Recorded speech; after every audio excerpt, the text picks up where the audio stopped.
Hi అండి, welcome to Suni's cooking world. ఈరోజు అయితే కుక్కర్లో ఈజీగా చేసుకునే ఎగ్ బిర్యానీ ఎలా చేయాలో చూపిస్తానండి. చాలా త్వరగా చేసుకోవచ్చు, టేస్ట్ కూడా అంతే బాగుండిద్ది. ఒక్కసారి చేశారంటే మాత్రం పిల్లలు వదలరండి, అంత ఇష్టంగా తింటారు. మళ్ళీ మళ్ళీ చేయమని అడిగి మరీ చేయించుకొని తింటారు. రుచి అయితే అంత బాగా వచ్చింది. ఇది ఎలా చేసుకోవాలో చూద్దాం. దీనికోసం ముందుగా రైస్ అయితే నానబెట్టుకుందాం. నేనైతే ఇది చిన్న కప్పు అండి, రైస్ కుక్కర్లో వచ్చింది కదా, చిన్న కప్పుతో 3 కప్పులు రైస్ అయితే వేసుకొని శుభ్రంగా నీళ్లు పోసేసి 2 సార్లు కడిగేసుకొని మళ్ళీ కొంచెం వాటర్ పోసేసి అరగంట పాటు నానబెట్టుకోవాలి. మీరు నార్మల్ రైస్తో అయినా చేసుకోవచ్చు, నేనైతే బాస్మతి రైస్తో చేస్తున్నాను. తర్వాత కొంచెం నీళ్లు పోసి నానబెట్టి పక్కన పెట్టేసుకోవాలి. ఇప్పుడైతే గుడ్లు అయితే ఉడికించుకోవాలి. గుడ్లు ఉడికించి పక్కన పెట్టుకున్న తర్వాత స్టవ్ ఆన్ చేసుకొని కడాయి పెట్టుకొని 1 స్పూన్ ఆయిల్ వేసుకొని 1/2 టీ స్పూన్ పసుపు, 1/2 టీ స్పూన్ కారం, 1/2 టీ స్పూన్ ఉప్పు వేసుకొని గుడ్లు అయితే ఈ ఆయిల్లో ఫ్రై చేసుకోవాలి. మీకు ఎన్ని గుడ్లు కావాలంటే అన్ని తీసుకోండి. నేనైతే 4 తీసుకున్నాను. ఇలా గుడ్లన్నీ పైన ఒక లేయర్ వచ్చేంత వరకు ఫ్రై చేసి తీసి పక్కన పెట్టేసుకోవాలి.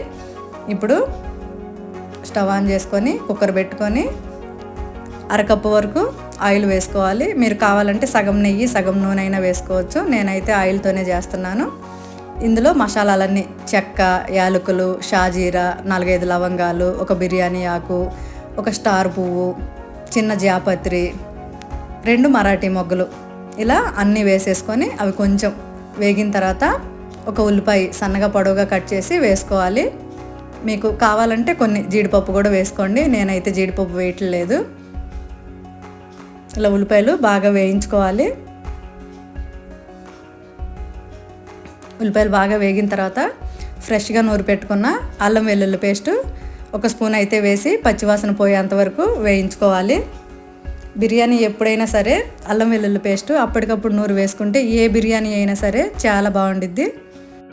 అల్లం వెల్లుల్లి పేస్ట్ పచ్చివాసన పోయేంత వరకు వేయించుకున్న తర్వాత పెద్దదైతే 1 టమోటా, చిన్నవైతే 2 టమోటాలు బాగా పండినవి ఇలా సన్నగా పొడవుగా కట్ చేసి వేసుకొని అవి కూడా వేయించుకోవాలి. టమోటా అయితే చక్కగా మగ్గిపోయింది కదా. ఇప్పుడు 4 పచ్చిమిర్చి కూడా వేసేసుకోవాలి. ఇలా అన్నీ ఒకసారి కలుపుకున్న తర్వాత ఒక గుప్పెడు పుదీనా, ఒక గుప్పెడు కొత్తిమీర వేసేసుకోవాలి. శుభ్రంగా కడిగేసి కట్ చేసుకొని వేసేసుకోవాలి. ఇలా అంతా ఒకసారి కలుపుకున్న తర్వాత 2 టేబుల్ స్పూన్ల పెరుగు ఉండలేమీ లేకుండా చిలికి వేసేసుకోవాలి. పెరుగు వేసుకునేటప్పుడు మంట లో ఫ్లేమ్లో పెట్టుకోవాలి. పెరుగు అంతా ఒకసారి కలుపుకున్నాక 1/2 స్పూన్ వరకు కారము, 1/2 స్పూన్ గరం మసాలా పొడి.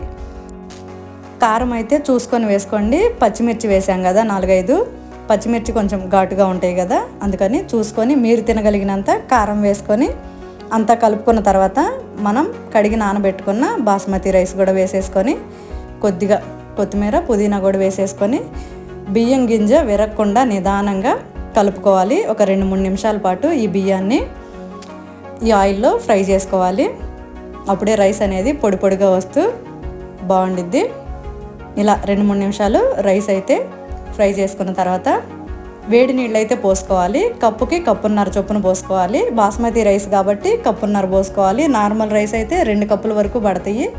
నేను 3 కప్పుల రైస్ తీసుకున్నాను కాబట్టి 1.5 కప్పు చొప్పున 4.5 కప్పు వేడి నీళ్ళు అయితే పోసాను.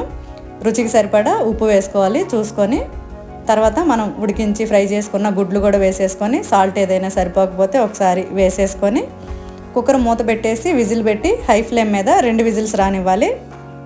తర్వాత స్టవ్ ఆపేసి అలాగే వదిలేసేయాలి. ప్రెజర్ అంతా పోయేంత వరకు ఒక 1/2 గంట నుంచి అరగంట పాటు అయితే పట్టిద్ది. వేడి మీద అయితే కలపొద్దండి. ఒక అరగంట తర్వాత ఇలా మూత తీసి కొంచెం పైన 1 టేబుల్ స్పూన్ అంతా నెయ్యి వేసుకోవాలి. ఈ బిర్యానీకి నెయ్యి ఫ్లేవర్ అనేది బాగుండిద్ది ఇలా పైన వేసుకోవటం వల్ల.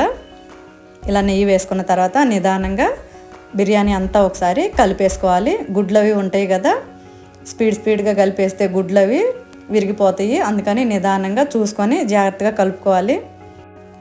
ఇందులోకి ఏ గ్రేవీ కర్రీ అవసరం లేదు. పచ్చి ఆనియన్స్ మధ్యలో ఇందులో పచ్చిమిర్చి వేసాం కదా, వాటితో తింటుంటే రుచి అయితే చాలా బాగుండిద్ది. పక్కన కొంచెం పెరుగు చట్నీ పెట్టుకొని తింటుంటే ఇంకేమీ అవసరం ఉండదండి. ఈవెన్ బ్యాచిలర్స్ కానీ పిల్లలు కానీ ఎవరైనా సరే ఈజీగా చేసుకోవచ్చు. మనం తక్కువ టైంలో టేస్టీగా బిర్యానీ చేయాలంటే మాత్రం ఒక్కసారి అయితే ఈ ఎగ్ బిర్యానీ అయితే ట్రై చేయండి. మనం ఏ హోటల్కి వెళ్ళినా కూడా ఇంత చక్కటి రుచి అయితే దొరకదండి. ఇంట్లో చేసుకుంటేనే ఆ రుచి అనేది మనకి తెలుస్తుంది. చాలా కమ్మగా ఉండిద్ది కూడా. పిల్లలు కూడా చాలా ఇష్టంగా తింటారు. ఒకసారి చేశారంటే మాత్రం పిల్లలు కూడా మళ్ళీ మళ్ళీ చేయండి అని అడిగి మరీ చేయించుకొని తింటారు. బిర్యానీ టేస్ట్ అంత బాగుండిద్ది. మీరు కూడా ఒకసారి ఇంట్లో ఇలా చేయండి. బిర్యానీ చేసి మీకు ఎలా వచ్చిందో నాకైతే కమెంట్ చేసి చెప్పండి. ఈ వీడియో నచ్చితే సునీస్ కుకింగ్ వరల్డ్ ఛానల్ని లైక్ చేయండి, షేర్ చేయండి, సబ్స్క్రైబ్ చేయండి.